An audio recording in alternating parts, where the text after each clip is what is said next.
this room. My vision is that in the future, or in the not too near future, in the not too distant future, we could have a system where all types of treatment can work parallel.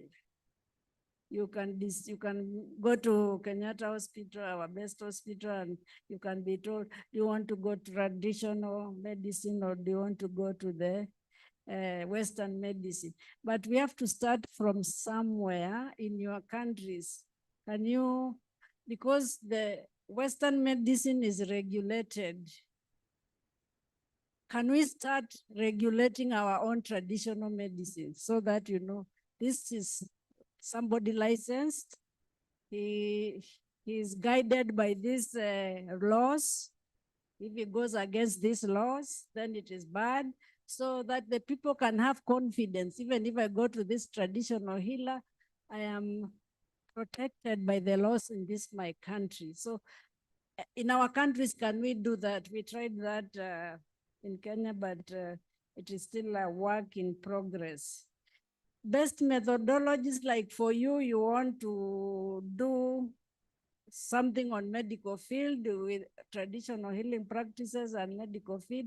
Every country, at least in every country where you want to do medical research, there are ethical review boards where you give your proposal, they review it and say, okay, you can do this proposal. So if you are going to back to, if maybe you want to do it at home, you have your ethical review board and they will look at your proposal and say, okay, you can go ahead and do that.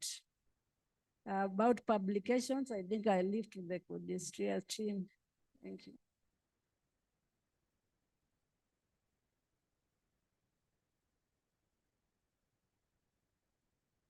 Just a short response to the issue of research and publication. I think definitely Codistria is concerned, is committed.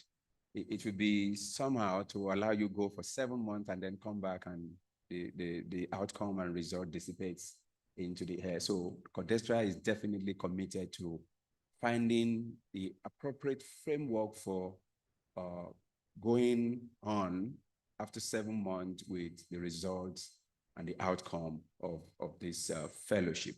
So, and I'm sure by the time we come to that point, we're going to come to that point where we'll begin to discuss some of these issues. On methodologies, like Michelle said, we're going to come to the second panel discussion, and then we'll get more understanding about that.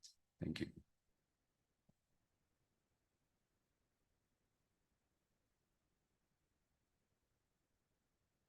So just some quick comments. So one of the things that we were I found most interesting was how you intended to disseminate your results. You may choose to publish. It is not a requirement, as far as I understand, Jacques, am I correct? That we're assuming if you're in an academic program and you're spending 7 months on something, that most of you will want to do an academic publication. However, there are a range of other publications that are possible, including fiction, nonfiction. You could write for The Conversation, The Elephant, your local newspapers. You could, some of the ideas we saw, people want to produce podcasts. People want to produce performances, theater shows, music, whatever it is. So there's a whole range of things that you can do. We are not telling you what to do. What we want to see is that you have research and you need to translate that research into a product that the constituency that is your core constituency is able to consume. And that might mean that your research gets translated into several different products, right? So again, this question of creativity and innovation, I can give you an example. I do not publish research in academia. I don't work for academia. Well, I do. I have one foot in academia. But until I have produced it in an artistic form or put it in a space where whichever constituency I'm dealing with are able to consume it, right? So I work with Kanga, the Leso. I do design workshops. I do stage performances, that kind of thing. For me, that is publishing. I'm a performance scholar, so I'm allowed to do that. Some of you in your departments, they would say, what is this? And that might be that that's the new frontier that you are thinking about.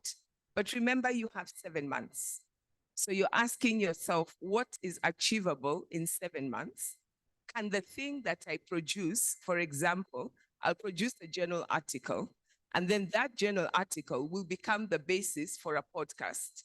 And that podcast will become the basis of a theatrical production, and that will become the basis of an art exhibition, depending on whom you want to whatever it is that you think works, or the people I want to work with. There was one really interesting proposal, I think it came from South Africa, that I read. And the person said that the publications were not going to be in English. They were very, very passionate about this. They were going to translate that research into the language of the people they were working with. And then they wanted to produce it as an online, on a website that is dedicated, it's already existing for that community. Now, that might be a really great project, but remember, you also have a responsibility to the community, the epistemic community that's producing knowledge. So you might say that's one product. I want to do that, and there are things we want to talk about in our language that we don't want the rest of Africa or the rest of the world or the rest of the country or whoever it is to know. Therefore, I will have a different research product that is the journal article, or that is a teaching curriculum. So we're really asking you to be creative and to think about it. And we are not restricting you to that. I think we will, me, I'm in the committee of the people. So the people who are the bosses, our ogas at the secretariat, will take you through what are the things you can do and the things you can't do. But we're really, really opening it up wide for you. I think then the other question was, remember we agreed, by the way, you people, when I first stood here. See, we agreed you're now members of the community. You are now members of Codesria. This is why you smiled very widely, ear to ear, when Gladys told you, I'm taking back 50 shillings, $50. You remember that? Once you're part of the community, there are many, many possibilities in terms of how you engage this work further, right?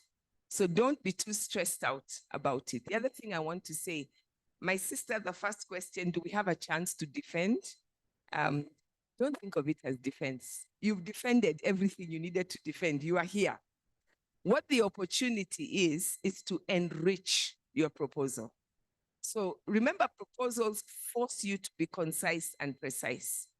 What your opportunity in presenting to your peers next week and hearing back from them is that you're hearing from a different group of people who tell you, you know, what you're telling me, I see gaps. I'm not quite understanding you. I feel that you could do better here. So yes, it will be a conversation. Please don't go in feeling I'm under pressure to prove myself, right? You're sharing your work and you have a wonderful cohort who want to help you make it the very best it can. So please, can I take away the pressure from you? You're coming with a gift. It's going to be the best fun you've ever had. Sharing your work, hearing other people tell you how brilliant you are and how even more brilliant you can be. That's to prove yourself anymore to anybody. You deserve to be here. And that's the point that my colleague made. Any comments, questions? I want to ask my colleagues on the panel, based on what has been said, I know you already have presentations, but do you want to add anything? If I can have the mic, I'll come to you two and then I'll open it out. Yeah. You okay? Jacques, vous avez ajouté quelque chose? Okay, d'accord. Any other? I can see a hand at the back. I had seen a hand somewhere here. I can't. Thank you. So I'll start over there. Okay, actually, why don't we start here since you're here with my sister, and then we'll go to my brother at the back. Thank you very much. My name is Monica Tolsile-Buddha. I'm a lecturer in Indigenous Knowledge Systems from South Africa. I just wanted to make actually a suggestion based on what you just indicated now, that there are other colleagues here who are in academia and, they are looking forward to publishing, while others, they are in other disciplines which are not linked to academia. So my suggestion was that maybe we can have, for those who are interested in writing empirical papers, maybe we can have a special issue on a certain journal that Codestra can target, or we can have a book, a closed call book from the results or outputs that we'll have from Codestra. We have numerous, publishers that can be interested in publishing such work specifically for this cohort of Codestra, so that when you have another cohort in the next 2 years or 3 years, you will actually show them tangible results. Not that what we're going to have is not tangible, but it will be books that can actually be sold to them and sold to other people interested in Codestra to say, what is it that they've done with this cohort? And these will be, tangible results. Of course, there can be other projects that are linked to other colleagues here who are not in academia, but for us who are in academia, I'm proposing that we have either a special issue on a journal or a book specifically published based on the results. We will have empirical results from this project. Thank you. And then there's a hand. Okay, yes. If there's another hand in that vicinity, it would be good to see it now so that she doesn't have to walk across the room. Thank you. Wilkista Wefila from Kenya. Mine is just a suggestion that we've said that we are a community, and I was suggesting that we have something like a platform or a WhatsApp group of all of us. We can share there our questions, including you people. There are others that we can't ask here, but we might be free in those spaces to ask and give insights, and it will also keep the interaction even after the whatever. Even after the whatever, yes. Anyone else? Okay, I'm happy to answer those two questions, and then we can have an additive. But let me start with the question of the book or the journal. I will bring this up again. I think Dr. Yemi will probably also touch on it in the afternoon. I can assure you that Codestra already has a tradition. If you go and if you haven't had a chance to please to go on the Codestra websites, please go there, begin to see what is available. We have a lot of journals, and our flagship journal, Africa Development, there are a range of them.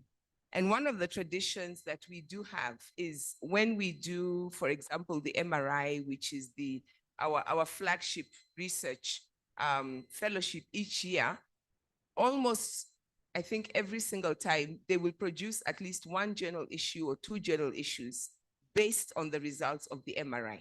Now, because you get very many, you may not have all of them in the journal, but sometimes you will even get 2 or 3 journal issues.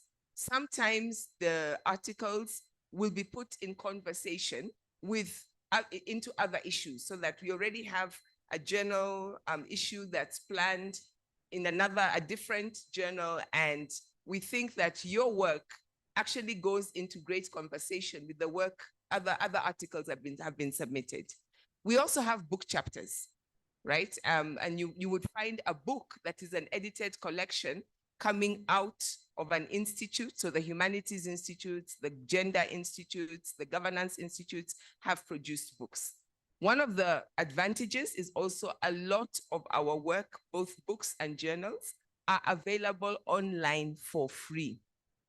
And Godwin, the ES is always lamenting that the fact that when those Basiru and the team at the Secretariat are looking at who is actually accessing this material, it's very, very sad that it is mostly accessed by people in North America and in Europe, much more than people in Africa. Yet the idea of putting it free online was so that we all know our situations in our African universities. Most of us don't have access to this. So please take the time. Sometimes all you want to do is go journal by journal, look at the front page. I do that often. Just skim through and then see who is working in the area that I'm working. So you may not have the time to read through everything, but you will be able to pick names of people you didn't even know are working in your area. And some of these journals go back decades. So you're able to keep up, or you'll find a special issue that's dedicated to something that is the heartbeat of your work. So I encourage you to do that. But that's a really great, and I really look forward to seeing the special journal that will be launched, or the special book that will be launched coming out of this group. My own first publication at Codesria came out of a General Assembly, and then they put together a special issue. It was actually, that was Dr. Murunga's first time to co-edit. He co-edited it with the president of the scientific committee. And that was the first time. So it was a mentoring kind of thing, my first publication. And all of us were young scholars who were attending the General Assembly for the very first time. Yeah, and we called it Nurturing the Next Generation. So that was my generation stepping on stage. Now it feels so many years ago. Anybody else?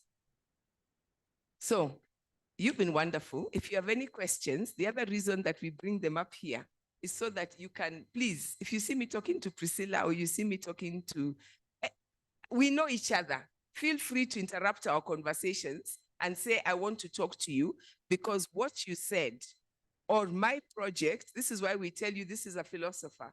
This one is working in indigenous knowledges. That one is working in history.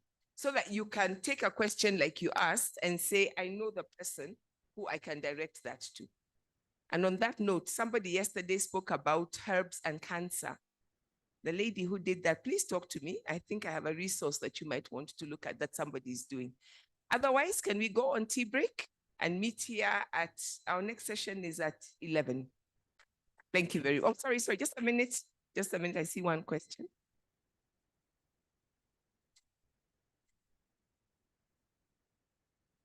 Bonjour tout le monde, je suis Néal du Bénin.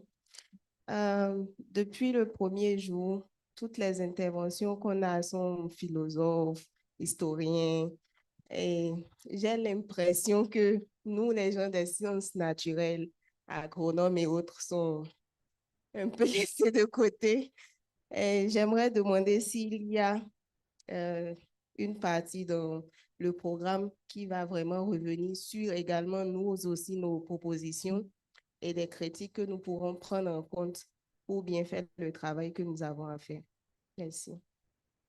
So I'll tell you what some of the secret was of who is presenting to you. One, you may realize that this side of the room is very empty this morning. You can see this table. We are two of us who are sitting there. That is because amongst us are members of the scientific committee. The scientific committee are the ones who are charged with the intellectual agenda of Codesria. And they're actually in their meeting right now, which is why I got to have the pleasure to be with you people this morning. And so what we wanted to do was to demonstrate the people who are working amongst us on the very kinds of things we're talking about. And we looked at asking each person to speak from their own area of expertise. As you will find next week, as you begin to meet the people who will be with you in the centers that you will be with, all the different areas that you're working with are covered. So if this particular induction workshop, you do not hear from someone from your specific discipline, don't worry, n'inquiète. Parce qu'il y en a quelqu'un qui va peut-être parler avec vous, ou peut-être on va trouver dans les ateliers. Okay? So I know some of you are like, we haven't touched on climate change. No one has taken us diving into the ocean because some of you are in marine sciences. Nobody has looked at the plants or whatever it is that I'm doing. We will come to you. Okay? So just hold on. We are coming. And thank you for that question, right? If you want to know who else I can talk to, come to us and we'll point you to the person. Actually, go to Dr. Murunga and Dr. Ayemi because they're the ones who really know who you will be working with. Okay, thank you. So we meet at 11 and then we'll continue with this conversation with different people. Bon appétit.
Once I met an elephant on a sunny day. What did I do? What did I say? I said, "Good morning, elephant. How do you do? I'd like to meet you, elephant. I'd like to dance with you." I'm teaching you a song. I am teaching you a song. Those of you who are here, who can see me, who can hear me? Okay. So the way we are going to bring back your colleagues is that you're going to start singing with me. Pour les francophones, vous êtes ici avec moi? D'accord. On va chanter une chanson en anglais. Et puis, la semaine prochaine, nous allons chanter des chansons en français. Ça va? OK, d'accord. Nous commençons avec une chanson en anglais. Et si vous êtes prêts, quelqu'un qui parlait en anglais, on va vous donner la traduction. Donc, je demande si vous êtes francophone, n'utilisez pas les choses, ce que les interprètes utilisent. Cherchez quelqu'un qui est près de vous, qui parle en anglais. Ça va être votre compagnon. So, my Anglophone friends, I have asked our Francophone siblings to remove those translation devices on purpose.